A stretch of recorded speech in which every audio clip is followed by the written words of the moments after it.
Welcome to the College Football Bros. I'm Michael Newman. I'm Ryan Newman. And I'm Trey Newman. All right, so in this episode, we are ranking, of course, the top 5 quarterbacks that transferred heading into 2021. And so we're just ranking them as far as how good they are right now in 2021. So spoiler alert, Ethan Garbers, highly recruited quarterback, is not going to be in our top 5 just because, who knows how good he is right now. But let's get started. Let's get into number 5, Ryan.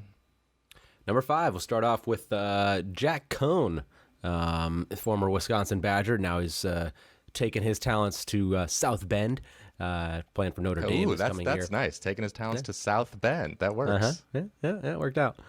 All right, here. He was injured last year, of course. Didn't get to play at Wisconsin, but the year prior he helped the Badgers win 10 games, and he was really good. He completed almost 70% of his passes, over 8 yards per attempt, 18 touchdowns, just 5 picks. He was really good. Now is he a game breaker? No, he's not. He doesn't really add anything on the ground. Doesn't have any a dual threat ability. But he's clearly a very solid QB who makes good decisions. So for a team like Notre Dame who's losing Ian Book, I don't think he's as good as Ian Book, but at least you have a pretty high floor, that you got a guy that can come in and play at a reasonably high level. So it's a good safe bet for Notre Dame to take him, and I think it was the right move to take him for sure. Yeah, he could be a good bridge-year quarterback for the Irish. Yeah, for sure. Okay, number 4 on our list is Hendon Hooker, transferring from Virginia Tech to Tennessee. And I actually had him number 2 on my personal list. I'm a big fan of Hendon Hooker. So his pass efficiency rating in 2 years at Virginia Tech, 160. Just for a frame of reference, Trevor Lawrence in his career at Clemson had a pass efficiency rating of 164. So I'm not saying, obviously, that he's anywhere close to as good as Lawrence, but you don't put up stats that good without being a pretty solid quarterback. And that doesn't even account for the fact that he's a very good runner. He had over 600 yards rushing last year. I think something like 5 yards per carry, or maybe a little bit less in his career at Virginia Tech. So that ability is big too. Now, at Tennessee, he is far from guaranteed to be the starter. They've got kind of a logjam of QBs there with Harrison Bailey, the second-year player, highly recruited guy. They've got Caden Salter, the true freshman, as well as Brian Maurer. So we'll see, but I would favor Hendon Hooker. Sure. All right, moving on to Grant Gunnell, number 3 on our list, going from Arizona to Memphis. And he's actually got 3 years left. And a lot of people wrote him off because of the Sumlin dumpster fire that occurred with the Wildcats, but it wasn't all because of him. In his 2 seasons, he threw 15 touchdowns, only 3 picks. Not bad for a team that was dreadful. He also split time his first year with Khalil Tate, so it wasn't even his full run for 2 years. His style seems like it will fit well and fit perfectly with Memphis's offense. Could be a nice replacement for Memphis, who's losing Brady White. The Tigers might not skip a beat with quarterback play. Yeah, that's a good get. I like him a lot. I think you had him on my list at number 2. That's you might have had him number 1, Ryan. I think maybe I did. Maybe I had him number 1. Actually, yeah, it's possible. I like his ability. All right, so number 2 here we have Tanner Mordecai. He's going from OU to SMU. And he came to OU a few years ago as a big recruit, 4-star from Waco, Texas. And let's face it, he was just behind some really, really good QBs there the last few years. This year, you were kind of hoping, he was going up against a freshman and Spencer Rattler, like, hey, can he take the job? But didn't quite do it. So that was a little bit disappointing. But, he played in 4 games last year. His numbers were really good. He had a super high completion percentage, 80%. His yards per attempt were good, only 2 touchdowns to 1 pick. But obviously a small sample size, but he showed well when he had the opportunity. He's obviously had a lot of good coaching the last few years from Lincoln Riley. So I don't see why. And he's stepping down. He's going to the AAC from, so going to SMU, where it's obviously a quarterback-friendly offense with Sonny Dykes. They lose Shane Bayshell. It makes sense. I think he's going to go to SMU and have a lot of success. Yeah, it would worry me to have him this high on the list.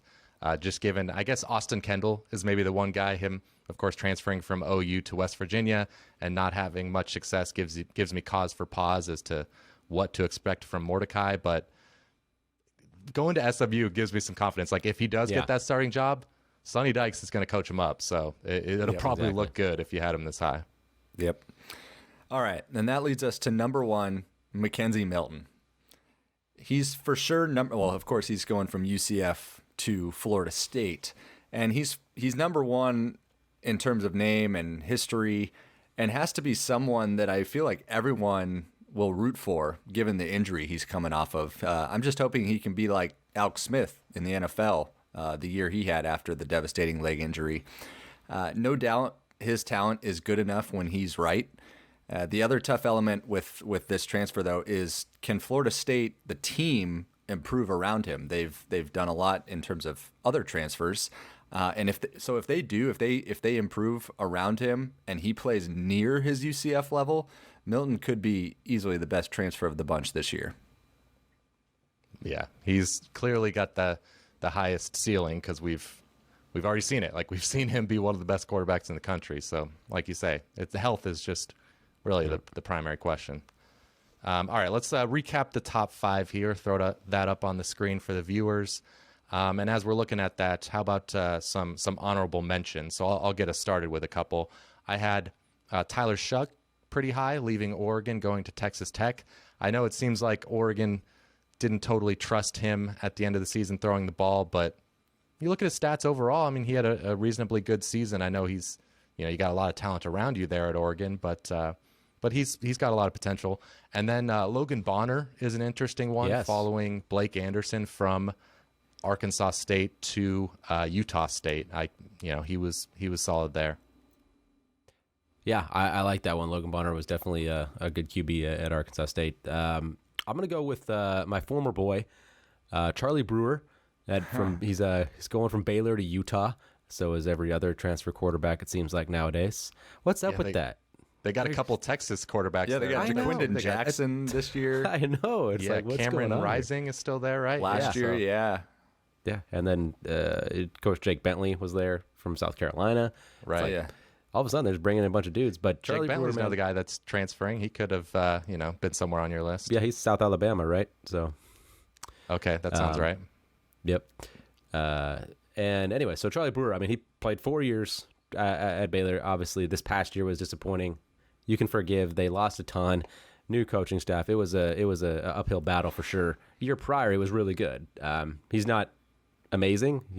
Even the year he was really good, he was kind of still somewhat game management. Had some good players around him, but he's proven himself to be a Power 5 decent QB. So that's a good solid get for a team like Utah. Could fit in well with the Utah type offense. So I like him. Yeah.